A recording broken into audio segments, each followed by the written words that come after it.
हम स्टार्ट करेंगे हमारा chapter number 2, that is modern business environment. भाई मॉडर्न बिजनेस एनवायरनमेंट क्या बोलता है कि मेजर ट्रांजिशन हुआ है। मेजर ट्रांजिशन हुआ है, पहले जो सेलर्स मार्केट हुआ करता था वो अब बायर्स मार्केट बन चुका है।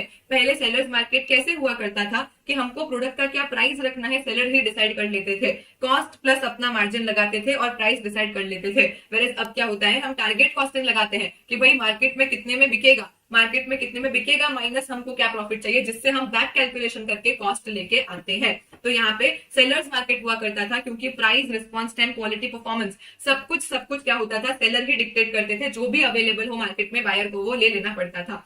लेकिन अब आ गया है बायर्स मार्केट, एकदम पूरा का पूरा मार्केट ही ट्रांजिशन हो चुका है।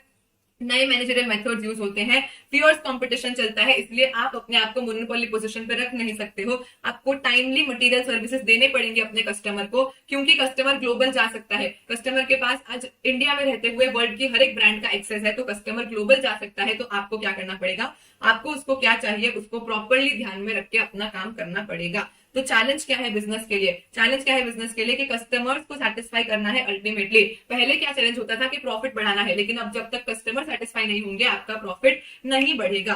तो चैलेंज ये है कि हमको हमारे कस्टमर्स को सेटिस्फाई करना है। कैसे? एक्सेप्शनल परफॉर्मेंस डिलीवर करो, उनको एक्सेप्शनल परफॉर्मेंस डिलीवर करो और कस्टमर सेटिस्फाई हो जाएंगे। यहाँ पे मैंने बोला था पेज फट जाए उतने स्टार करेंगे, पेज फट जाए उतने स्टार करेंगे। कॉस्ट ऑफ क्वालिटी, भाई ये कॉस्ट ऑफ क्वालिटी क्या है, तो कंटिन्यूअसली हमको इंप्रूव करते रहना है, कंटिन्यूअसली हमको इंप्रूव करते रहना है। अभी हम 4 types of cost of quality पढ़ेंगे। उसके पहले ये समझते हैं कि क्वालिटी किससे कंसर्न्ड है। Quality is concerned with what, तो सबसे पहले तो हम कस्टमर्स की एक्सपेक्टेशंस को सेटिस्फाई कर पाए वही क्वालिटी होगी। सबसे पहले क्या हमें एबिलिटी है कि हम कस्टमर की एक्सपेक्टेशंस को सेटिस्फाई कर पाए। जो हमने स्पेसिफिकेशन उनको बोला था हम प्रोवाइड करेंगे, जो हमने स्पेसिफिकेशन उनको बोला था हम प्रोवाइड करेंगे, क्या हम उससे कंफर्म कर पा रहे हैं नहीं, क्या हम वैल्यू फॉर मनी हमारे कस्टमर्स को दे पा रहे हैं या नहीं। तो भाई हमने हमारे कस्टमर्स को सेटिस्फाई किया कि नहीं, कैसे करेंगे सेटिस्फाई, तो भाई उन्होंने जो बोला है, हमने जो स्पेसिफिकेशंस प्रॉमिस किए थे, क्या हम उससे कंफर्म कर रहे हैं और क्या उनको वैल्यू फॉर मनी मिल रहा है। If answer is yes yes yes, मतलब हम क्या कर रहे हैं, हम क्वालिटी प्रोवाइड कर रहे हैं।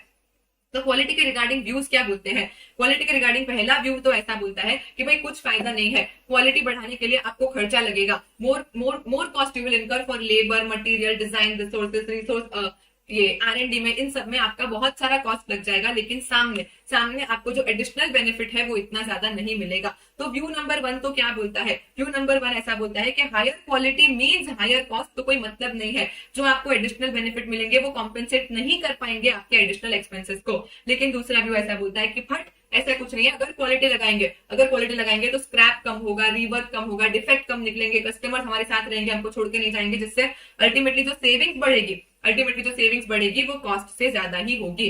जो सेविंग्स बढ़ेगी वो कॉस्ट से ज्यादा होगी। तो पहला व्यू तो ऐसा बोलता है more quality more cost, more quality more cost, तो शायद आपके एडिशनल बेनिफिट्स कॉम्पेंसेट ना कर पाए आपके एडिशनल एक्सपेंसेस को। सेकंड व्यू ऐसा बोल देता है कि जो सेविंग्स होगी वो ग्रेटर होगी than the cost of improving quality. और थर्ड पॉइंट क्या बोलता है, थर्ड पॉइंट ऐसा बोलता है पहली बार प्रोडक्ट सही ना बनाने के कारण जो आपको कॉस्ट होते हैं वो क्वालिटी कॉस्ट होते हैं। पहली बार प्रोडक्ट सही ना बनाने के कारण आपको जो कॉस्ट होते हैं वो क्वालिटी कॉस्ट होते हैं। So quality cost are those incurred in excess of those that would have been incurred. अगर पहली बार में ही प्रोडक्ट सही बना लेते तो जो कॉस्ट आप बचा पाते वो आपकी क्वालिटी कॉस्ट हो जाती है। मतलब आपका अगर कोई डायरेक्ट कॉस्ट लगता है तो वो तो है ही, क्वालिटी लगाने के लिए आपको कोई डायरेक्ट कॉस्ट लगता है तो वो तो है ही, प्लस क्योंकि आपने पहली बार में ठीक नहीं किया तो जो आपके कस्टमर चले गए, कुछ हिडन कॉस्ट, कुछ मार्केट शेयर चला गया, इन सबका टोटल भी क्वालिटी के कॉस्ट में ही आ जाएगा। सबसे इंपॉर्टेंट हमारा कंपोनेंट्स ऑफ क्वालिटी, सबसे इंपॉर्टेंट हमारा कंपोनेंट्स ऑफ COQ, जिसको हम पास मॉडल भी बोलते हैं, दैट इज प्रिवेंशन, अप्रेजल और फेलियर मॉडल। तो भाई कॉस्ट ऑफ क्वालिटी को मैं 2 पार्ट में ब्रेक कर सकती हूँ, कॉस्ट ऑफ गुड क्वालिटी और cost of poor quality. Cost of quality को मैं 2 पार्ट में ब्रेक कर सकती हूँ। भाई क्वालिटी अचीव करने के लिए जो मैंने खर्चा आउट ऑफ द पॉकेट किया है, क्वालिटी को अचीव करने के लिए, good price of conformance, quality के साथ कंफर्म करने के लिए मैंने जो खर्चा किया है उसको हम बोलते हैं कॉस्ट ऑफ गुड क्वालिटी। लेकिन क्वालिटी पे खर्चा नहीं किया, उसके कारण जो नॉन कन्फर्मेंसेस हुए हैं उनका मुझे क्या फाइन देना पड़ा, उनका मुझे क्या प्राइस देना पड़ा, वो हो जाता है मेरा कॉस्ट ऑफ पुअर क्वालिटी। मतलब मैंने सपोज मैं मोबाइल बनाती हूँ, मैंने मोबाइल का स्क्रीन टूटे ही ना, कोई मोबाइल फेंक के मुंह पे मारे फिर भी मोबाइल का स्क्रीन नहीं टूटेगा, तो वो तो मेरा कॉस्ट ऑफ गुड क्वालिटी है। स्क्रीन अच्छा बनाने के लिए मैंने खर्चा किया, वहीं पे मैंने ये खर्चा ना किया होता, गलती से फोन हाथ से छूट जाए, उसमें तो फोन के टुकड़े टुकड़े हो जाते हैं, तो कस्टमर्स हमको छोड़ के चले जाएंगे, हमसे फिर से हमको वारंटी में फोन रिप्लेस करने पड़ेंगे, तो ये सब क्या हो जाएगा हमारा cost of poor quality. Good quality ना करने के कारण जो खर्चे होते हैं वो सारे कॉस्ट ऑफ पुअर क्वालिटी होते हैं। यानी कि जो कॉस्ट ऑफ गुड क्वालिटी है वो प्राइस ऑफ कन्फर्मेंस है, और कॉस्ट ऑफ पुअर क्वालिटी है वो प्राइस ऑफ नॉन कन्फर्मेंस है। तो यहाँ पे कॉस्ट ऑफ गुड क्वालिटी दो तरह की हमने देखी थी। कॉस्ट ऑफ गुड क्वालिटी हमने दो तरीके की देखी थी, प्रिवेंशन कॉस्ट और अप्रेजल कॉस्ट। प्रिवेंशन कॉस्ट क्या बोलता है कि भाई आप पुअर क्वालिटी होने ही मत दो, आप पुअर क्वालिटी होने ही मत दो, तो incurred for preventing poor quality. Actual production शुरू होने के पहले ही, एक्चुअल ऑपरेशंस होने के पहले ही हम जिस कॉस्ट को इनकर कर लेते हैं, हमने प्रिवेंट कर लिया, कुछ गलत होने से हमने बचा लिया, उस कॉस्ट को हम क्या बोलते हैं, प्रिवेंशन कॉस्ट। तो ये अगर आप प्रिवेंशन कॉस्ट हाई कर लेते हो तो आपकी जो बाकी कॉस्ट है वो सारे कंट्रोल में रहेंगे। जितने भी हमारे क्वालिटी वाले पॉइंट्स है, जितने भी हमारे क्वालिटी वाले पॉइंट्स है, सबके सब प्रिवेंशन में आ जाते हैं। भाई क्वालिटी इंजीनियरिंग, क्वालिटी ट्रेनिंग दे दो, पहले से प्लानिंग ठीक से करो, क्वालिटी ऑडिट्स, क्वालिटी सर्कल्स, फिर क्या करो आप पहले ही सप्लायर अच्छे से सिलेक्ट कर लो, सप्लायर को जाके इवेल्युएट कर लो, उसका मस्त सिलेक्शन कर लो, ताकि सप्लायर गलत सिलेक्ट हो ही ना, मटेरियल गलत आएगा ही नहीं। मटेरियल को पहले से, हमारे जो इक्विपमेंट्स है उनको पहले से प्रिवेंटिवली मैनेज करके रख लो, नए मटेरियल्स को टेस्ट किए बिना लो मत, सप्लायर को एजुकेट करो, ये सब क्या है, ये सब हमारे प्रिवेंशन कॉस्ट है। ये जो भी आपको कॉस्ट का लिस्ट दिया है, prevention, appraisal, internal failure, external failure, ये आपको बाय हार्ट करना है कंपलसरी। इसी में से कोई कॉस्ट आएगा जिसको आपको सेग्रीगेट करके देना पड़ेगा एग्जाम की केस स्टडी में। तो ये जो कॉस्ट है, प्रिवेंटिव कॉस्ट जो है वो एसोसिएटेड है design, implementation and maintenance of quality system. वहीं पे अप्रेजल कॉस्ट क्या बोलती है, अप्रेजल कॉस्ट बोलती है कि हम इंश्योर करेंगे हाई क्वालिटी, कैसे, हम टेस्टिंग वगैरह करेंगे, हम इवैल्यूएशन वगैरह करेंगे। भाई सप्लायर अच्छा सिलेक्ट करना, सप्लायर अच्छा सिलेक्ट करना वो तो प्रिवेंशन है। सप्लायर सिलेक्ट कर लिया, वहां से प्रोडक्ट आया, उसको प्रोडक्शन में यूज करने के पहले ही एक इंस्पेक्शन कर लेना, एक्सेप्ट करना है कि नहीं चेक कर लेना, सर्टिफिकेशन करवा लेना कि वो एकदम ठीक है, इन सबको हम क्या बोल देते हैं, अप्रेजल कॉस्ट बोल देते हैं। तो भाई आप अगर प्रिवेंशन और अप्रेजल कॉस्ट ज्यादा करोगे तो अल्टीमेटली आपका फेलियर कम होगा। नाउ इंटरनल फेलियर क्या बोलता है, प्रोडक्ट तो बन गया लेकिन आपने कस्टमर को देने से पहले डिफेक्ट आइडेंटिफाई कर लिया, हाय बच गए, प्रोडक्ट तो गलत बन गया, चलो खर्चा हो गया वो तो गया, लेकिन कस्टमर के सामने इज्जत बच गई, वो होता है हमारा इंटरनल फेलियर कॉस्ट। तो भाई ऐसी डेफिशिएंसीज जो कि एरर इन प्रोडक्ट की वजह से होती है या इनएफिशिएंसी इन प्रोसेस की वजह से होती है, लेकिन ठीक बात यह है कि कस्टमर के पास ये खराब प्रोडक्ट सर्विस जाए उसके पहले हम इसको आइडेंटिफाई कर लेते हैं। तो इसके कारण क्या होता है, हमारा स्क्रैप हो जाता है, रीवर्क करना पड़ता है, रीडिजाइनिंग करना पड़ता है, डाउन टाइम वेस्ट होता है, रीटेस्टिंग करेंगे, सारे री वाले जो पॉइंट्स है वो हमारे कॉस्ट ऑफ इंटरनल फेलियर है। और अल्टीमेटली एक्सटर्नल फेलियर कॉस्ट क्या बोलते हैं कि भाई आपने डिफेक्टिव प्रोडक्ट दे दिया कस्टमर को, हो गया सारा गुड़ गोबर, तो अब क्या होगा, कस्टमर या तो हमको वापस देने आएंगे, रिकॉल करेंगे, रिटर्न करेंगे, वारंटी क्लेम्स करेंगे, हमसे पैसा वापस मांगेंगे, कस्टमर हमको छोड़ के चले जाएंगे, लॉस ऑफ मार्केट शेयर होगा, कस्टमर सपोर्ट प्रोवाइड करना पड़ेगा। ये सब कुछ क्या है हमारे एक्सटर्नल फेलियर के कॉस्ट है। तो ये इससे क्या होता है, कस्टमर डिससैटिस्फैक्शन होता है, इससे हमारी इज्जत खराब हो जाती है। जब तक हमने एक्चुअली कस्टमर को गुड्स दे नहीं दिए हैं तब तक भी हम इस डिफेक्ट को आइडेंटिफाई नहीं करते, इसको हम क्या बोल देते हैं, कॉस्ट ऑफ एक्सटर्नल फेलियर। ये वाला हमारा चिट पेज है, मैंने आपको बोला था कि कुछ ना हो, याद ना हो तो अल्टीमेटली एग्जाम में इसको लेके जाएंगे। ये है हमारा cost of quality, that is good quality and poor quality. उसके बाद तो भाई जो टोटल कॉस्ट ऑफ क्वालिटी बना, जो टोटल सीओक्यू बना, टोटल कॉस्ट ऑफ क्वालिटी, वो दो चीजों को मिला के बना, कॉस्ट ऑफ कंट्रोल यानी कि प्रिवेंशन और अप्रेजल, और cost of failure of control, क्योंकि आप प्रिवेंशन अप्रेजल नहीं लगा पाए इसीलिए आपको इंटरनल फेलियर और एक्सटर्नल फेलियर हुआ है। तो ये जो टोटल सीओक्यू है, इसको आप एफर्ट्स, मनी और परसेंटेज ऑफ टोटल कॉस्ट के टर्म्स में कैलकुलेट कर सकते हो। एफर्ट्स बोले तो कितना आपने आवर्स दिया इस क्वालिटी को लगाने के लिए, कितना पैसा खर्चा किया, और टोटल कॉस्ट का कितने परसेंटेज कॉस्ट, ये वाला कॉस्ट है। तो भाई आप एफर्ट, मनी और परसेंटेजेस के टर्म्स में इसको कैलकुलेट कर सकते हो। एंड अच्छा रहेगा अगर किसी एक्सटर्नल पर्सन से कैलकुलेट करवाओ, ताकि पार्शियलिटी ना हो और इम्पार्शियलिटी बनी रहे। इलस्ट्रेशन हम अभी नहीं करेंगे, क्लास में हम सॉल्व कर चुके हैं। भाई ऑप्टिमल सीओक्यू क्या बोलता है, ऑप्टिमल सीओक्यू ऐसा बोलता है, जैसे जैसे आपका प्राइस ऑफ कन्फर्मेंस घटेगा, जैसे जैसे आपका कॉस्ट ऑफ कन्फर्मेंस घटेगा, मतलब आप क्वालिटी पे खर्चा नहीं कर रहे हो, वैसे वैसे आपका कॉस्ट ऑफ नॉन कन्फर्मेंस बढ़ेगा। क्यों? क्योंकि आपका इंटरनल फेलियर एक्सटर्नल फेलियर ज्यादा होने लगेगा। अल्टीमेटली एक पॉइंट तो ऐसा आएगा जब आपकी टोटल कॉस्ट मिनिमम होगी कि भाई इतने डिफेक्ट तो आप एक्सेप्ट कर लो, क्योंकि आप इन डिफेक्ट को और जीरो डिफेक्ट करने के लिए प्रिवेंशन अप्रेजल कॉस्ट बहुत ज्यादा हाई लग सकती है। तो कॉस्ट ऑफ कन्फर्मेंस घटेगा, कॉस्ट ऑफ नॉन कन्फर्मेंस बढ़ेगा, लेकिन एक पॉइंट ऐसा आएगा, एक पॉइंट ऐसा आएगा जहां पे हमारी ये टोटल कॉस्ट, जहां पे हमारी ये टोटल कॉस्ट क्या होगी, एकदम मिनिमम होगी। इस पॉइंट को हम क्या बोल देते हैं, ऑप्टिमल पॉइंट। इस पॉइंट को हम क्या बोल देते हैं, ऑप्टिमल सीओक्यू। तो प्रिवेंशन अप्रेजल बढ़ना विल रिजल्ट इन घटना ऑफ फेलियर कॉस्ट। हमको एक ऑप्टिमम लेवल ढूंढना है जहां पे कंबाइंड कॉस्ट मिनिमम है, जहां पे कंबाइंड कॉस्ट मिनिमम है। क्योंकि अगर हम जीरो डिफेक्ट के पीछे रोएंगे कि भाई एक भी डिफेक्ट नहीं होना चाहिए, तो उस केस में क्या होगा, अल्टीमेटली हमारा इकोनॉमिक इंटरेस्ट हार्म होगा। जीरो डिफेक्ट के लिए प्रिवेंशन अप्रेजल कॉस्ट बहुत ज्यादा लगानी पड़ेगी, तब जाके इंटरनल एक्सटर्नल जीरो होगा, जो हमारे इकोनॉमिक इंटरेस्ट के लिए अच्छा नहीं है। ये भी वैसा ही एग्जाम्पल है, वैसा ही एग्जाम्पल है कि प्रेजेंटली हम क्या खर्चा करते हैं, प्रपोज्ड हम क्या करने वाले हैं। प्रेजेंटली हम हमारा ये इंटरनल और एक्सटर्नल फेलियर हो रहा है, इसको कम करने के लिए हमने प्रिवेंशन अप्रेजल लगा दिया है, जिससे अल्टीमेटली हमको एडिशनल कॉस्ट इनकर हो रहा है। तो फाइनेंशियल पर्सपेक्टिव से हम इसको रिजेक्ट कर रहे थे, लेकिन नॉन फाइनेंशियल देखा था हमने कि भाई क्वालिटी बढ़ेगी, कस्टमर का हम पे भरोसा बढ़ेगा, ये सारी चीजें होने वाली है। जीरो डिफेक्ट को स्ट्राइव करना समझदारी की बात नहीं होगी।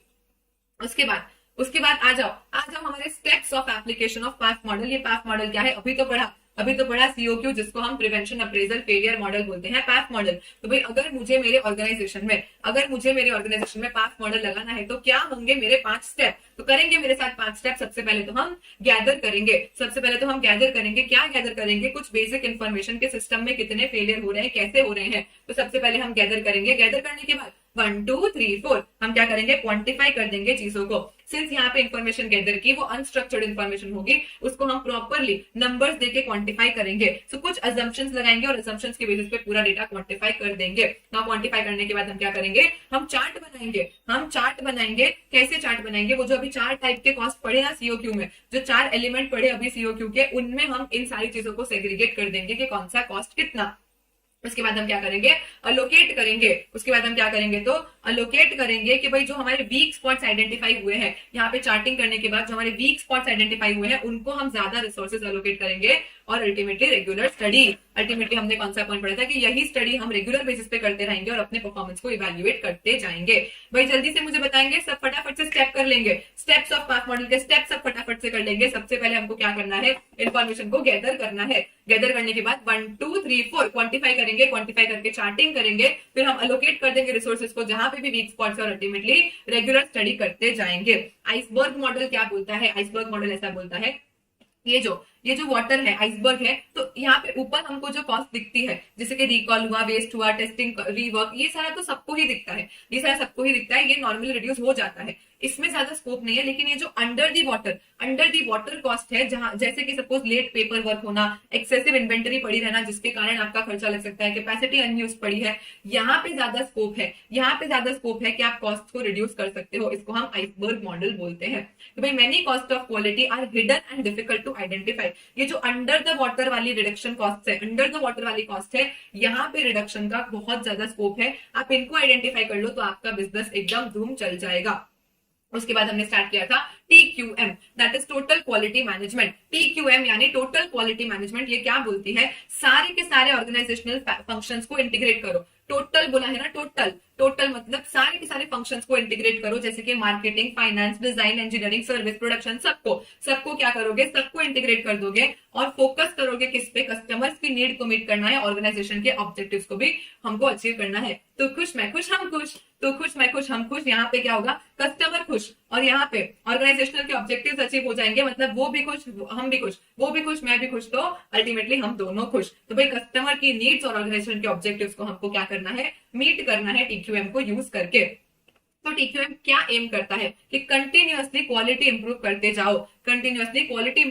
जाओ, इंटरनल प्रायोरिटीज और इंडस्ट्री स्टैंडर्ड्स दोनों देखेंगे, internal as well as industry में क्या चल रहा है, दोनों चीजें देखेंगे और एक जॉइंट एफर्ट लगेगा। सिर्फ टॉप मैनेजमेंट से काम नहीं बनेगा, हमको मैनेजमेंट, स्टाफ, वर्कफोर्स, सप्लायर्स, सबका एक जॉइंट एफर्ट लगेगा ताकि हम अल्टीमेट कस्टमर सेटिस्फेक्शन लेवल को रीच कर पाए।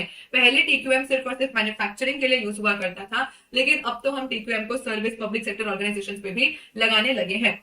तो टीक्यूएम के अल्टीमेट ऑब्जेक्टिव्स क्या है? वेस्ट को इरेडिकेट करो, अपना एफिशिएंसी बढ़ाओ, और क्या करो? पहली बार में ही प्रोडक्ट सही बना दो। So production of organization product और service is at the first time, पहली ही बार में आप झकास प्रोडक्ट बना रहे हो। तो टीक्यूएम क्या बोलता है कि सारी की सारी प्रोसेसेस में, be it finance, be it marketing, be it production, सारी की सारी प्रोसेसेस में क्या करो? क्वालिटी एम्बेड कर दो। हर एक फंक्शन में, हर एक प्रोसेस के अंदर क्वालिटी डाल दो, और इंश्योर करो कि things are done right the first time, और जो भी वेस्ट है, डिफेक्ट है, सब कुछ एलिमिनेट हो जाए हमारे ऑपरेशन से।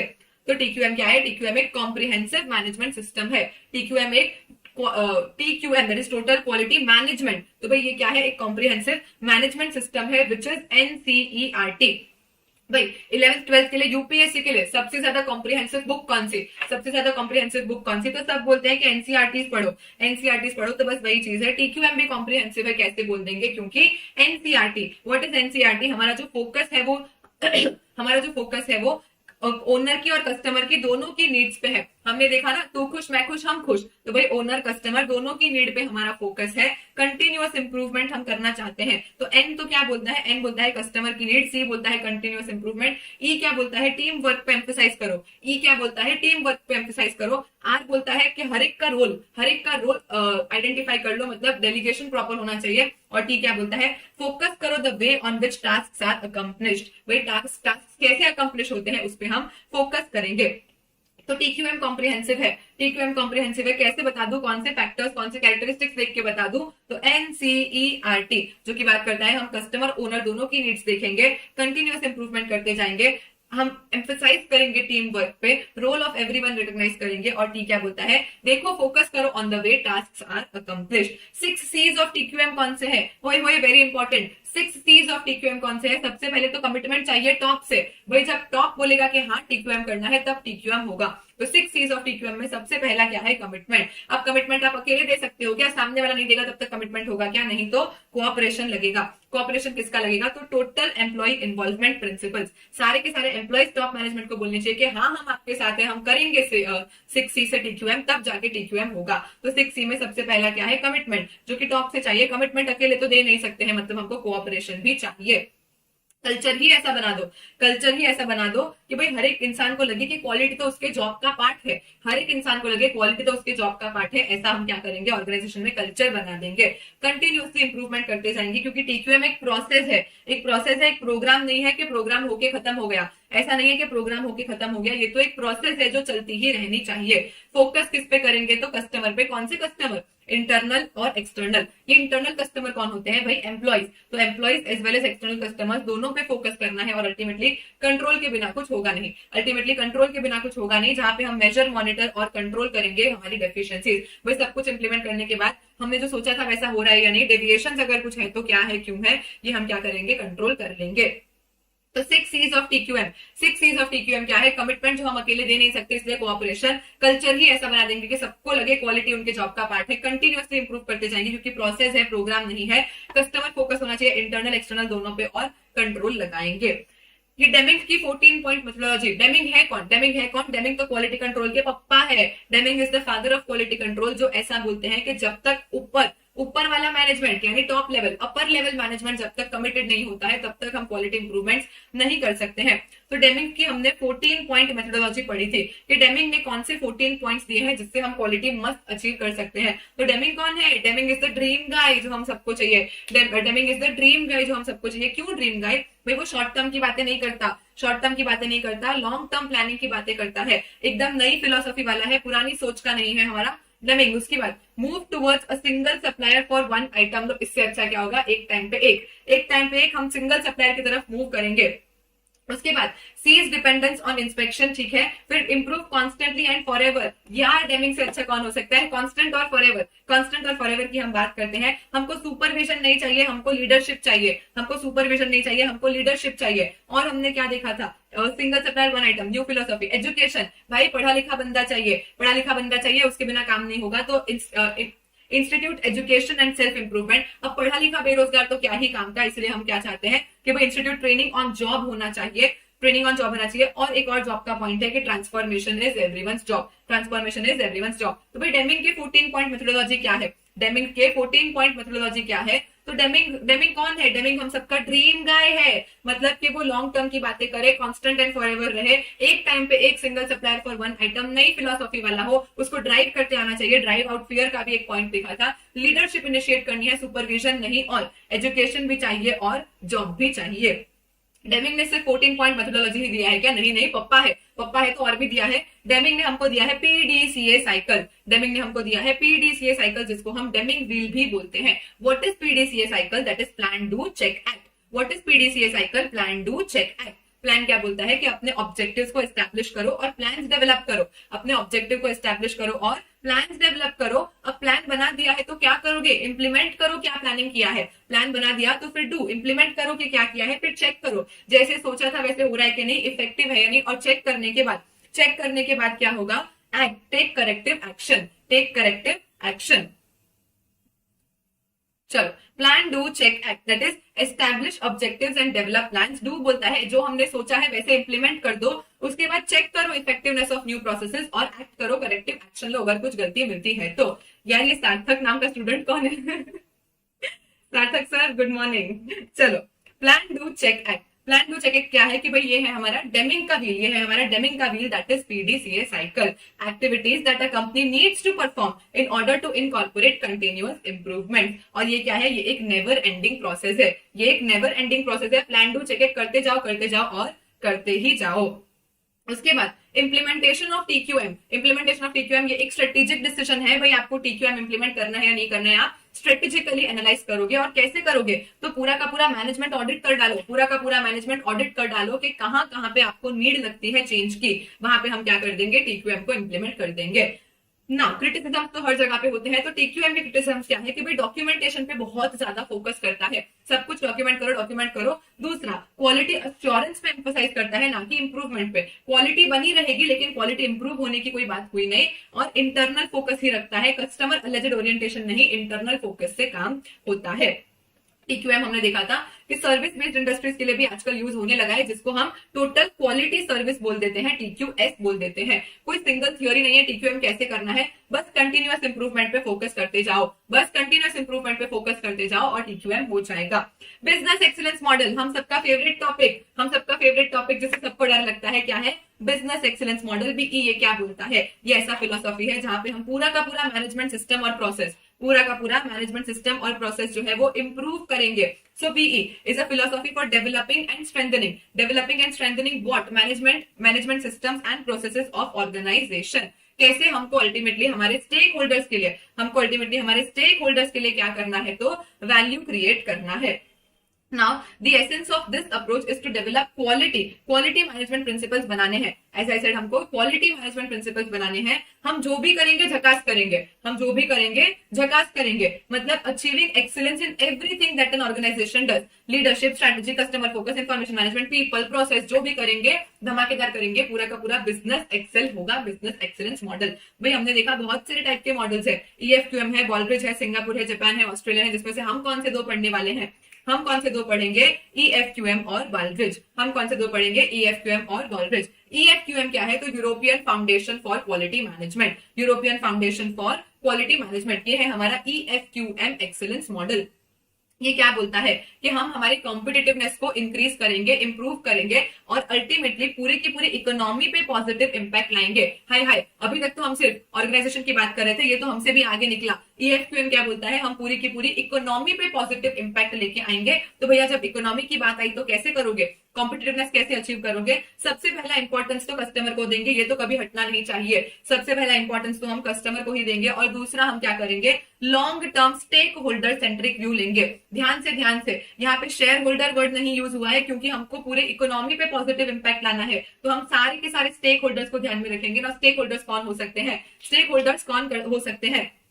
तो स्टेक होल्डर हो सकता है गवर्नमेंट, हो सकता है हमारे शेयर होल्डर्स, हमारे कस्टमर्स, हमारे क्रेडिटर्स, जो भी लोग हमारे साथ इन्वॉल्व है, सबके सब हमारे स्टेक होल्डर्स है। इन सबको हमको ध्यान में रखना है। नाउ EFQM मॉडल क्या है? एक लॉजिकल और सिस्टमैटिक मेथड ऑफ असेसमेंट है, एक लॉजिकल और सिस्टमैटिक मेथड ऑफ असेसमेंट है, जिससे हम ऑर्गेनाइजेशन को असेस कर सकते हैं। तो जल्दी से मुझे चैट में लिख के बताएंगे क्या ये तो नींद में भी नहीं भूलोगे आप लोग। जल्दी से चैट में लिख के मुझे बताएंगे क्या EFQM मॉडल के 3 मॉड्यूल्स कौन से हैं। EFQM मॉडल के 3 मॉड्यूल्स कौन से हैं भैया? EFQM ने आने में देर कर दी।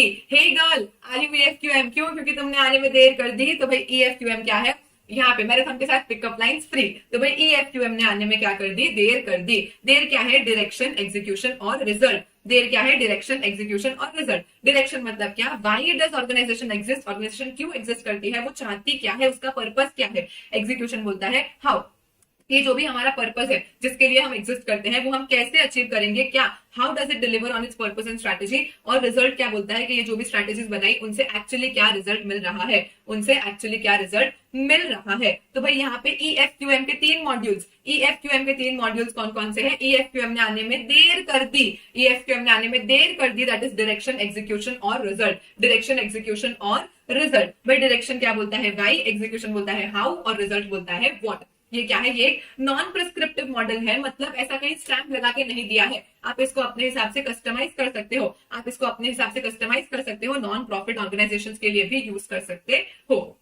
तो हमने देखा था जब हम EFQM को रडार के साथ मिक्स कर देते हैं, जब हम EFQM को रडार के साथ मिक्स कर देते हैं तो एक गजब का सेल्फ असेसमेंट टूल बन जाता है, एक गजब का सेल्फ असेसमेंट टूल बन जाता है जिसके बहुत सारे यूजेस है। बट उसके पहले ये रडार क्या है? तो रडार एक डायग्नोस्टिक टूल है जिससे हम कॉज इफेक्ट लिंकेजेस समझते हैं। रडार एक डायग्नोस्टिक टूल है जिससे हम कॉज इफेक्ट लिंकेजेस समझते हैं। किसके? वही देखो, वाई, हाउ और व्हाट। अभी जो देर पढ़ा था डायरेक्शन, एग्जीक्यूशन, रिजल्ट, जिसमें वाई, हाउ और व्हाट देखा था, उनके बीच में कॉज इफेक्ट लिंकेज हमको कौन डायग्नोस करके देता है? तो रडार। रडार क्या है? Result, approach, deploy, assess, refine. Radar क्या है? रिजल्ट, अप्रोच, डिप्लॉय, असेस और रिफाइन। भाई हमको क्या रिजल्ट चाहिए, उसको हम किस तरीके से अप्रोच करेंगे, किस स्ट्रैटेजी से अप्रोच करेंगे, फिर उसको डिप्लॉय कर दो। जो भी आपने अप्रोच बनाया है उसको डिप्लॉय कर दो, फिर असेस करो कि ठीक से हुआ या नहीं, और कहीं पे रिफाइनमेंट का स्कोप है तो उसको रिफाइन कर देंगे। तो रडार क्या है? रडार एक डायग्नोस्टिक टूल है EFQM के लिए जो हमको कॉज इफेक्ट लिंकेज बताता है DER के बीच में, रिजल्ट, अप्रोच, डिप्लॉय, असेस और रिफाइन। अब जब मिलेंगे EFQM और रडार, जब मिलेंगे EFQM और रडार तो बनेगा एक धांसू सेल्फ असेसमेंट टूल। तो बनेगा एक धांसू सेल्फ असेसमेंट टूल जिसके कई यूजेस है।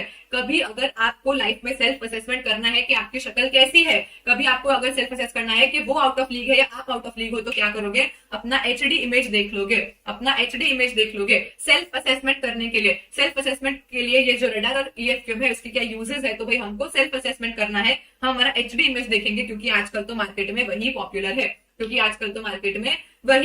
है, H क्या बोलता है? H बोलता है एक होलिस्टिक व्यू बिल्ड करने में हेल्प करता है। क्योंकि हम क्या करते हैं, हम कोर कॉम्पिटेंसीज का यूज कैसे करते हैं, क्या रिजल्ट अचीव करते हैं, पूरा हमने देर से लेके डायरेक्शन, एग्जीक्यूशन, रिजल्ट सब कुछ देखा, मतलब हम एक होलिस्टिक व्यू लेते हैं। फिर D क्या बोलता है? Drive transformation. ट्रांसफॉर्मेशन कैसे करेंगे? Well thought course of actions use करेंगे और ड्राइव ट्रांसफॉर्मेशन करेंगे। इमेज क्या बोलता है? भाई अगर आप EFQM यूज करते हो, प्रॉपर्ली खुद को असेस करते हो, आप अपना एक ब्रांड इमेज रेपुटेशन बना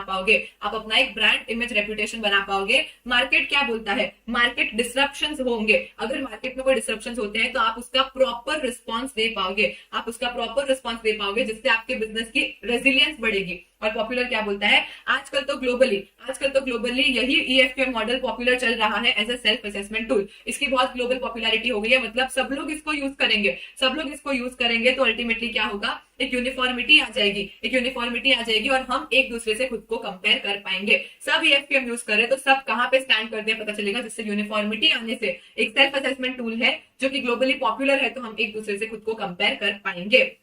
तो भाई जल्दी से कोई मुझे बताएगा, EFQM और रडार को मिक्स किया तो क्या बना? एक धमाकेदार सेल्फ असेसमेंट टूल बना। भाई अगर आपको अपनी शक्ल सेल्फ असेस करनी है तो आप क्या करोगे? HD इमेज देखोगे, क्योंकि आजकल तो मार्केट में वही पॉपुलर है। Holistic view, drive transformation, response to market disruptions. Image क्या होगा? ब्रांड इमेज बन जाएगी, एकदम रेपुटेशन और ब्रांड इमेज। और पॉपुलर क्या बोलता है? भाई EFQM ग्लोबली पॉपुलर है, सब यूज करते हैं, तो क्या आएगी? एक यूनिफॉर्मिटी आएगी, जिससे कंपैरिजन बेटर हो जाएगा, रिलेटिव पोजीशन अच्छे से पता लगा पाएंगे। वॉलरिच क्राइटेरिया क्या बोलता है? वॉलरिच क्राइटेरिया फॉर परफॉर्मेंस एक्सीलेंस क्या बोलता है? ऑर्गेनाइजेशन को हेल्प करता है सेल्फ असेस करने के लिए अपना बिजनेस, जिससे हम इनोवेट और इंप्रूव कर सकते हैं।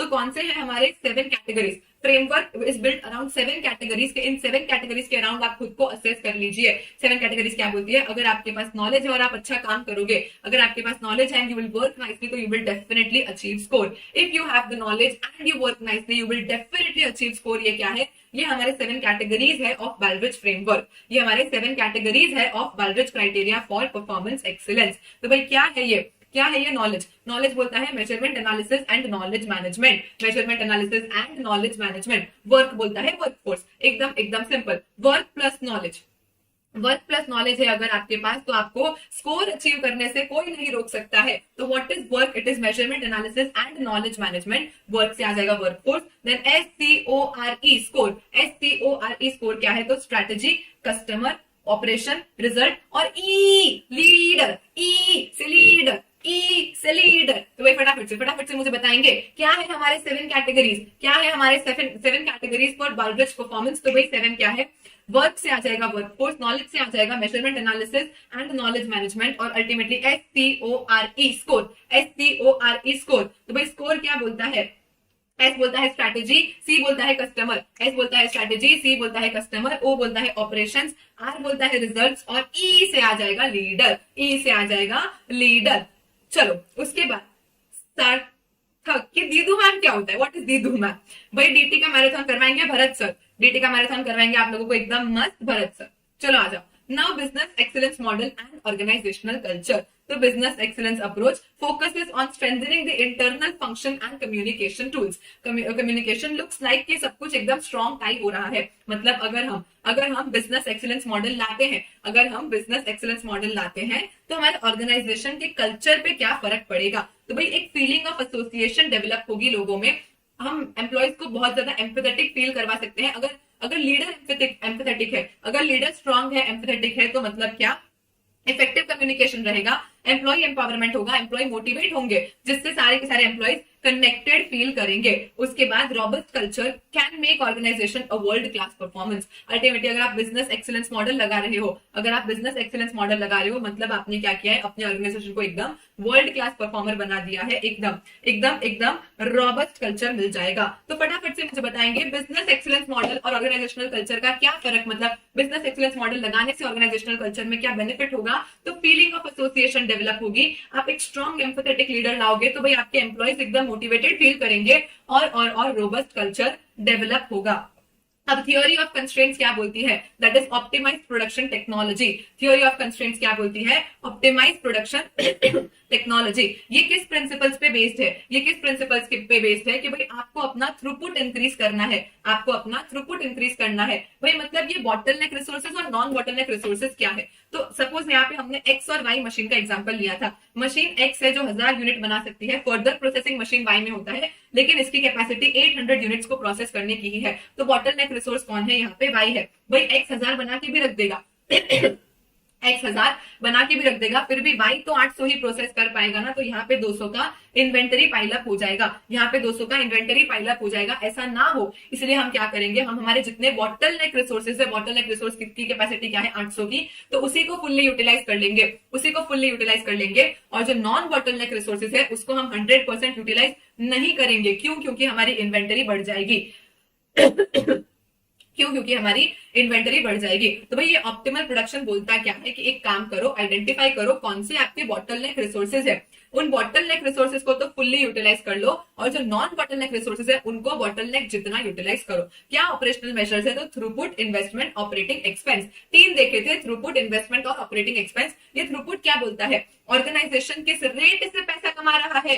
ओए थ्रूपुट क्या बोलता है, थ्रूपुट क्या बोलता है, ऑर्गेनाइजेशन किस रेट से पैसा कमा रहा है, मतलब सेल्स माइनस वेरिएबल कॉस्ट यानी कॉन्ट्रीब्यूशन। और ये कॉन्ट्रीब्यूशन में कितने टाइम में कमा रही हूँ, मतलब पर मिनट पर आवर में किस रेट से पैसा कमा रही हूँ। एंड हमेशा ध्यान रखेंगे थ्रूपुट में हम वेरिएबल कॉस्ट में लेबर कॉस्ट को नहीं लेते हैं, थ्रूपुट के वेरिएबल कॉस्ट में हम लेबर कॉस्ट को नहीं लेते हैं। क्योंकि थ्रूपुट क्या बोलता है, थ्रूपुट बोलता है कि लेबर कॉस्ट तो फिक्स है। थ्रूपुट क्या बोलता है, लेबर कॉस्ट तो फिक्स है। वही 3 मेजर है हमारे पास, throughput, investment, operating expense. 3 major है हमारे पास, थ्रूपुट, इन्वेस्टमेंट और ऑपरेटिंग एक्सपेंस, जिनका मीनिंग क्या है। थ्रूपुट क्या मेजर करता है कि इनकमिंग मनी, क्यों इनकमिंग मनी, भाई कंट्रीब्यूशन तो अंदर आएगा ना, सेल्स माइनस वेरिएबल कॉस्ट जो बचा है कंट्रीब्यूशन, वो तो पैसा अंदर आ रहा है, तो ये इनकमिंग मेजर को इनकमिंग मनी को मेजर करता है। इन्वेस्टमेंट बोलता है कितना पैसा टाइड अप है, इन्वेस्टमेंट बोलता है कितना पैसा टाइड अप है सिस्टम में, आपके पास असेट वगैरह में आपने इन्वेस्ट कर रखा है। और ऑपरेटिंग एक्सपेंस बोलता है मनी लीविंग द सिस्टम, जो आपको मटेरियल वगैरह चीजों के लिए पैसा देना पड़ता है, तो operating expense leaving the system. तो भाई जो इनकमिंग मनी है उसको तो इंक्रीज करो, सीधी सी बात है, थ्रूपुट को इंक्रीज करो क्योंकि वो तो इनकमिंग मनी है। Money living the system, operating expense को डिक्रीज करो क्योंकि वो तो मनी सिस्टम छोड़ के जा रहा है। और जो इन्वेस्टमेंट है, जो टाइड अप है, उसको क्या रखो, उसको मिनिमम रखो। जो टाइड अप है उसको क्या करो आप, मिनिमम रखो। तो भाई तीन मेजर है, थ्रूपुट, इन्वेस्टमेंट, ऑपरेटिंग एक्सपेंस। तीन मेजर है, throughput, investment, operating expense. Throughput को इंक्रीज करना है, ऑपरेटिंग एक्सपेंस को डिक्रीज करना है और इन्वेस्टमेंट को मिनिमम पे रखना है, इन्वेस्टमेंट को मिनिमम पे रखना है। तो भाई जो गोल्डरैट के 5 स्टेप मेथड्स थे, अगर हमको परफॉर्मेंस इंप्रूव करना है यूजिंग थ्योरी ऑफ कंस्ट्रेंट्स, अगर हमको परफॉर्मेंस इंक्रीज करना है यूजिंग थ्योरी ऑफ कंस्ट्रेंट्स, तो हम क्या यूज करेंगे, हम गोल्डरैट का 5 स्टेप मॉडल यूज करेंगे। जो सबसे पहले बोलता है कंस्ट्रेंट को आइडेंटिफाई करो। Coming back to X Y example, X का कैपेसिटी 1000 है, वाई का 800 है, तो इसमें थ्रूपुट कौन, आइडेंटिफाई करो कि थ्रूपुट क्या, सॉरी कंस्ट्रेंट कौन, तो कंस्ट्रेंट है वाई। तो सबसे पहले मैंने आइडेंटिफाई किया कंस्ट्रेंट कौन है, उसको पूरा एक्सप्लॉइट कर दो, जो कंस्ट्रेंट है उसको पूरा एक्सप्लॉइट कर दो। भाई मतलब 800 तो पूरे बनाएंगे ही, क्यों 750 बनाए, बिल्कुल भी नहीं। जो हमारा कंस्ट्रेंट है उसको तो फुल्ली एक्सप्लॉइट कर देंगे। अब जो दूसरा कंस्ट्रेंट है उसको हम सिंक्रोनाइज करेंगे, मतलब भले इसकी कैपेसिटी 1000 है लेकिन वाई से सिंक्रोनाइज करके हम एक्स में भी 800 ही बनाएंगे। तो सिंक्रोनाइज करो, सबऑर्डिनेट करो। उसके बाद ये काम आपका खत्म हो गया, तो अब एक कोशिश करो कि वाई 800 की जगह पे 850 बना पाएगा क्या।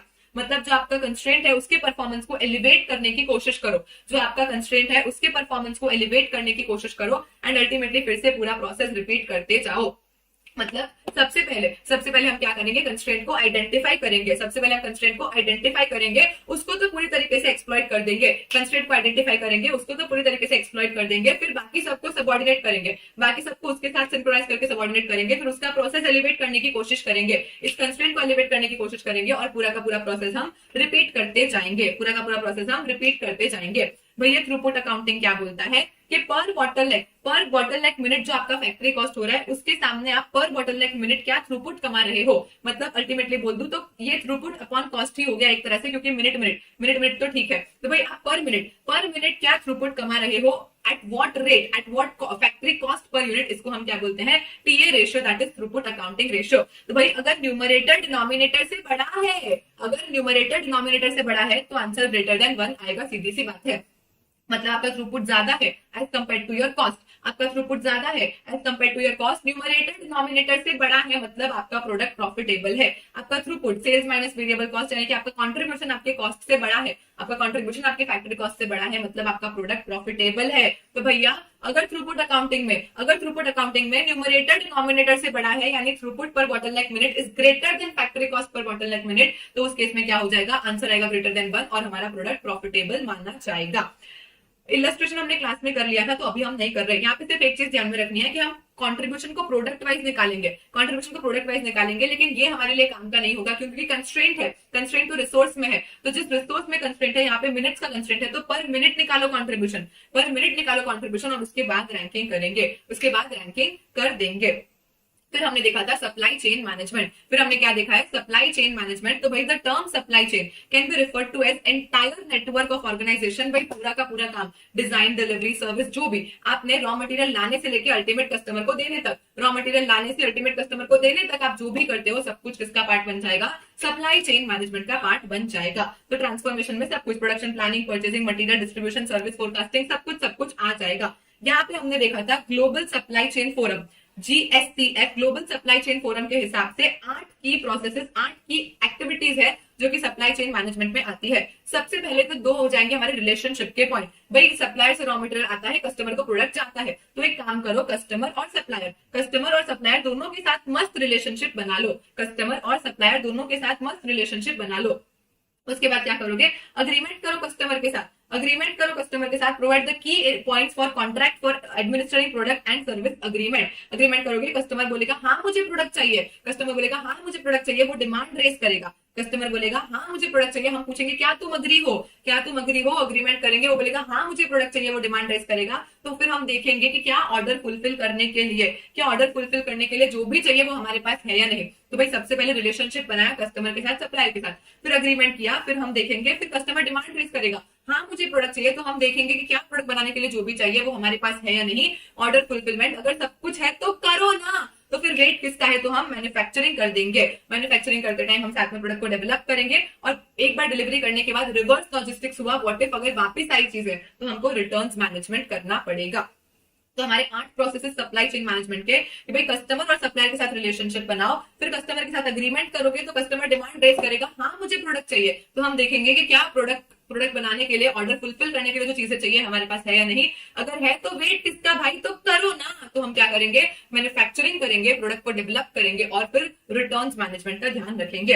भाई दो तरह का सप्लाई चेन है, पुश मॉडल पुल मॉडल। दो तरह का सप्लाई चेन है, पुश मॉडल पुल मॉडल। पुश मॉडल क्या बोलता है, सप्लायर फोरकास्ट करेगा कितना प्रोडक्ट बिकेगा, सप्लायर फोरकास्ट करेगा कितना प्रोडक्ट बनेगा बिकेगा, बेस्ड ऑन दैट प्रोडक्शन कर देगा, मैन्युफैक्चरर को देगा, डिस्ट्रीब्यूटर को देगा, फिर रिटेलर को देगा, रिटेलर अल्टीमेटली कस्टमर को देगा। मतलब जो अवेलेबल है वो कस्टमर को खरीदना पड़ेगा। लेकिन पुल मॉडल में क्या होगा, तो भाई सबसे पहले कस्टमर ऑर्डर रेज करेगा, कस्टमर रिक्वेजिशन रेज करेगा, जो रिटेलर के पास जाएगा, फिर डिस्ट्रीब्यूटर, मैन्युफैक्चरर और सप्लायर। तो अल्टीमेटली हम वो बनाएंगे जो कस्टमर को चाहिए, यहाँ पे कस्टमर वो लेगा जो बन चुका है। यानी पुश मॉडल में हम प्रोडक्ट को पुश करते हैं, लेकिन पुल मॉडल में कस्टमर प्रोडक्ट को पुल कर लेता है। तो पुल मॉडल के लिए सीधी सी बात है, हमको एक इलेक्ट्रॉनिक सप्लाई चेन चाहिए, प्रॉपर कनेक्टिविटी चाहिए, क्योंकि कस्टमर ने जैसे ही ऑर्डर रेस किया हमको जल्दी से जल्दी फटाफट से बना के उसको देना पड़ेगा। तो कस्टमर की क्या है, कस्टमर की डायरेक्ट वॉइस है, कस्टमर की यहाँ पे डायरेक्ट वॉइस है, कस्टमर जो मांगेगा वो कस्टमर को मिलेगा। फिर हमने देखा था अपस्ट्रीम एंड डाउनस्ट्रीम फ्लो। फिर हमने क्या देखा, upstream and downstream flow. Upstream flow क्या बोलता है, सप्लायर से रिलेटेड वाला फ्लो। भाई आपके सप्लायर के साथ आप जो भी करते हो वो अपस्ट्रीम में आएगा और आपके कस्टमर के साथ आप जो भी करते हो वो आपके डाउनस्ट्रीम में आ जाएगा। तो अपस्ट्रीम में सीधी सी बात है, आपको सप्लायर के साथ अच्छे रिलेशनशिप रखने हैं ताकि वो आपको कम कॉस्ट में मस्त क्वालिटी प्रोड्यूस कर पाए, कम कॉस्ट में आपको मस्त क्वालिटी दे दे, ऐसे अच्छे रिलेशनशिप्स रखने हैं। और इंफॉर्मेशन टेक्नोलॉजी का यूज हम करेंगे, ई सोर्सिंग, ई परचेसिंग, ई पेमेंट। भैया ई सोर्सिंग क्या है, तो इलेक्ट्रॉनिक टेंडर देना परचेज करने के लिए, ऑफर देना, फिर उसमें परचेज होगा और परचेज के बाद अल्टीमेटली जो परचेज करेगा वो पेमेंट करेगा। तो इंफॉर्मेशन टेक्नोलॉजी में ई सोर्सिंग, ई परचेजिंग और ई पेमेंट। कंज्यूमर रिलेटेड फ्लो यानी कि डाउनस्ट्रीम फ्लो क्या बोलता है, तो रिलेशनशिप मार्केटिंग, जहां पे 6 मार्केट मॉडल देखे थे, रिलेशनशिप मार्केटिंग जहां पे 6 मार्केट मॉडल देखे थे, 6 में से 3 तो तुरंत याद कर लिए थे, क्यों, क्योंकि सप्लायर है, कंज्यूमर है और इंटरनल है। सप्लायर, कंज्यूमर और इंटरनल है। उसके अलावा हमने देखा रेफरल मार्केट, इन्फ्लुएंसर मार्केट और रिक्रूटमेंट मार्केट। फिर कस्टमर रिलेशनशिप मैनेजमेंट में हमने 2 चीजें देखी थी, 2 मिनट में देखते हैं। उसके अलावा यहाँ पे भी इंफॉर्मेशन टेक्नोलॉजी यूज करेंगे, कस्टमर भी सीधी सी बात है ऑनलाइन पेमेंट वगैरह कर पाएगा। और हमको एक ब्रांड का अच्छा स्ट्रैटेजी बनाना है कि ब्रांड के नाम से कस्टमर आए। अभी कस्टमर रिलेशनशिप मैनेजमेंट में 2 पॉइंट है, एक आ जाता है हमारा कस्टमर अकाउंट प्रॉफिटेबिलिटी, दूसरा आता है हमारा कस्टमर लाइफ टाइम वैल्यू।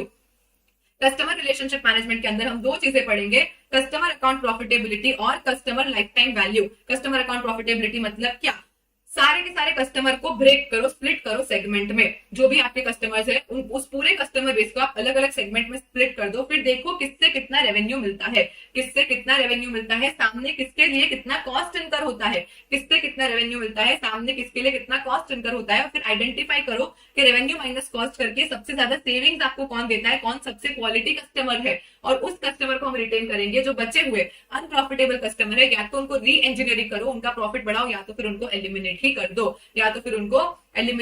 दो, तो भाई यहाँ पे कस्टमर अकाउंट प्रॉफिटेबिलिटी क्या बोलती है कि आप क्या करो, पूरे के पूरे कस्टमर बेस को सेगमेंट्स में बांट दो। कौन से सेगमेंट से कितना रेवेन्यू आता है, सामने किसके लिए कितना कॉस्ट इनकर करना पड़ता है, फिर आइडेंटिफाई करो कि कौन सबसे क्वालिटी कस्टमर है जो सबसे ज्यादा पैसा आपको देते हैं, और जो काम के नहीं है, अनप्रॉफिटेबल है, उनको या तो री इंजीनियर करो या उनको निकाल दो। कस्टमर लाइफ टाइम वैल्यू क्या बोलता है, यहाँ पे हमने वो सिनेमा वाला क्वेश्चन किया था, अगर आपको याद है तो, कि यहाँ पे हम क्या करेंगे, पूरे के पूरे कस्टमर की लाइफ टाइम में वो हम उससे क्या नेट प्रॉफिट कमाने वाले हैं, उसका हम एक पीवी निकाल लेंगे, जिसको हम क्या बोलते हैं, कस्टमर लाइफ टाइम वैल्यू। कि भाई कस्टमर लाइफ टाइम में जितना टाइम हमारे साथ रहने वाला है, फ्यूचर में हमको कितना प्रॉफिट्स वो देने वाला है, उसका आज एनपीवी निकाल लो, इसको हम बोलते हैं कस्टमर लाइफ टाइम वैल्यू। ये क्यों निकालना है, क्योंकि अगर आपको कैक इनकर करना है, कस्टमर एक्विजिशन कॉस्ट, अगर हमको कस्टमर एक्विजिशन कॉस्ट इनकर करना है, तो भैया जितना वो हमको फायदा देने वाला है, जितना वो हमको नेट प्रॉफिट देने वाला है, उसका पीवी निकालो, उससे तो कम ही कैक इनकर करेंगे ना, ताकि हम अल्टीमेटली नेट नेट बेनिफिट में रहे। भाई profit margin discounted at a firms cost of capital, हमको फ्यूचर में जो भी प्रॉफिट मिलने वाला है उसको हम क्या करेंगे, डिस्काउंट कर लेंगे और आज उसकी वैल्यू निकाल लेंगे, जिसको हम बोलते हैं कस्टमर लाइफ टाइम वैल्यू। यहाँ पे कस्टमर अकाउंट प्रॉफिटेबिलिटी में हमने ये देखा था भाई प्लैटिनम, गोल्ड, आयरन और लीड, प्लैटिनम, गोल्ड, आयरन और लीड टाइप के कस्टमर देखे थे। प्लैटिनम कस्टमर्स कौन है, जो सबसे ज्यादा प्रॉफिटेबल है। सबसे best example customer account profitability का बैंकिंग इंडस्ट्री है, क्योंकि हर कस्टमर के साथ बैंक के अलग रिलेशंस होते हैं और हर कस्टमर बैंक को अलग प्रॉफिट देके जाता है। तो यहाँ पे अल्टीमेटली जो प्लैटिनम कस्टमर्स है वो तो भगवान है, क्योंकि वो सबसे ज्यादा प्रॉफिटेबल है, सबसे ज्यादा क्वालिटी, सबसे ज्यादा डिजायरेबल कस्टमर्स वो है। गोल्ड वाले प्रॉफिटेबल है। आयरन कस्टमर्स क्या है, लो प्रॉफिटेबल है, लेकिन हम उनको डिजायर करते हैं, हम चाहते हैं, हमको पता है कि आज इनका प्रॉफिटेबिलिटी लो है, लेकिन फ्यूचर में ही हमको अच्छा प्रॉफिट दे सकते हैं, इनको हम आयरन कस्टमर्स बोलते हैं। और ये लीड वाले तो एकदम फालतू, लीड वाले तो ऐसे कस्टमर है जो ना तो प्रॉफिटेबल है और ना ही डिजायरेबल है, फ्यूचर में भी हमको कोई उम्मीद नहीं है कि इनसे कभी प्रॉफिट मिलेगा। तो हम कैसे ट्रीट करेंगे इनको, भाई प्लैटिनम कस्टमर तो भगवान है, उनके हम पैर धोएंगे। गोल्ड और आयरन को हम ट्राई करेंगे कि हम प्लेटिनम में कन्वर्ट कर दे, गोल्ड और आयरन को हम धीरे धीरे करके ट्राई करेंगे कि हम प्लेटिनम में कन्वर्ट कर दे। और ये जो लीड कस्टमर है, जो ना कि प्रॉफिटेबल है और ना ही डिजायरेबल है, इनको हम क्या करेंगे, इनको हम अवॉइड ही कर देंगे। उसके बाद हमने देखा कस्टमर सिलेक्शन, एक्विजिशन, रिटेंशन और एक्सटेंशन। कस्टमर को सिलेक्ट करने के लिए हमको क्या देखना पड़ेगा कि हमको कौन से टाइप के कस्टमर्स को टारगेट करना है। What are the types of customers जो हमको टारगेट करना है। जैसे कि बोट है, तो बोट किनको टारगेट करता है, जो इकोनॉमिक रेंज के वेरिएबल्स ढूंढती है, उनको बोट टारगेट करता है, क्योंकि उनके इकोनॉमी रेंज में सारे प्रोडक्ट्स होते हैं। उसके बाद एक्विजिशन कैसे करना है, कैसे नए कस्टमर को अक्वायर करे, तो भाई उन लोगों ने कियारा आडवाणी को ले लिया, मस्त सारे इन्फ्लुएंसर्स से मार्केटिंग करवाते हैं। तो relationship to be developed with new customer, एक बार कस्टमर आ गया उसको जाने नहीं देंगे, उसको रिटेन करके रखेंगे। एक बार कस्टमर आ गया उसको जाने नहीं देंगे, उसको रिटेन करके रखेंगे। तो कीपिंग एग्जिस्टिंग कस्टमर्स, उनको सेटिस्फाइड रखो, रिलायबिलिटी प्रोवाइड करो, अश्योरेंस प्रोवाइड करो, जिससे जो कस्टमर आ गए हैं वो हमारे साथ रहे, हमको छोड़ के ना जाए। और अल्टीमेटली आप एक्सटेंड करते जाओ, मतलब उन कस्टमर्स को और प्रोडक्ट्स बेचते जाओ। ये कैसे होगा, तो रीसेल, अपसेल और क्रॉस सेल। रीसेल मतलब पहले जो बेचे थे वैसे या वही प्रोडक्ट को वापस से बेचो, उसको रीसेल बोलते हैं। क्रॉस सेल मतलब क्लोजली रिलेटेड प्रोडक्ट्स बेचते जाओ, कि भाई कोई वॉच लेने आया तो वॉच के साथ उसको बोलो कि वॉच के साथ आपके मस्त ईयरबड्स भी पेयर हो जाएंगे, आप ये भी ले लो, तो हम रिलेटेड प्रोडक्ट भी बेचते जाएंगे। और अपसेल मतलब लेने कुछ आया था उससे एक्सपेंसिव प्रोडक्ट बेचेंगे। भाई वो नेक बैंड लेने आया था, लेकिन हमने उसको क्या किया, एक्सपेंसिव ईयरबड्स बेच दिए। तो हम या तो करेंगे रीसेल, अपसेल और cross sell, resale, cross sell और अपसेल, जिससे हम क्या करेंगे, एक्सपेंशन करेंगे। तो हमको कस्टमर्स को क्या करना है, कस्टमर्स को सिलेक्ट करना है, सिलेक्ट करके अक्वायर करना है। अब जो अक्वायर हो चुके हैं उनको रिटेन करके रखना है और उन्हीं के साथ हमको एक्सटेंशन भी करते जाना है। सर्विस लेवल एग्रीमेंट क्या बोलते हैं, तो an agreement between the customer and service provider. कोई सर्विस लेवल एग्रीमेंट सीधी सी बात है कि आपको एक कॉन्ट्रैक्ट होना चाहिए, एक लीगली बाइंडिंग, फॉर्मल या इनफॉर्मल कैसा भी कॉन्ट्रैक्ट होना चाहिए, ताकि आगे जाके कुछ भी दिक्कत आए तो कॉन्ट्रैक्ट से चीजें सॉल्व हो सके। बहुत सारी जगह पे हमको पता है लैक ऑफ कम्युनिकेशन होता है, हमेशा लोग कॉन्ट्रैक्ट ढंग से नहीं बनाते, जिससे अल्टीमेटली इश्यूज आते हैं। तो कॉन्ट्रैक्ट आपका एकदम प्रॉपर होना चाहिए। गेन शेयरिंग अरेंजमेंट क्या है, गेन शेयरिंग अरेंजमेंट क्या है, तो भाई जो सप्लायर है वो अपने कस्टमर के लिए परफॉर्मेंस कर देगा, जो सप्लायर है वो अपने कस्टमर के लिए परफॉर्मेंस कर देगा बिना किसी पेमेंट की गारंटी के। अल्टीमेटली वो क्या करता है, वो इसमें इक्विटी लाइक स्टेक लेता है कि भाई कस्टमर को आगे जाके जो बेनिफिट्स होने वाले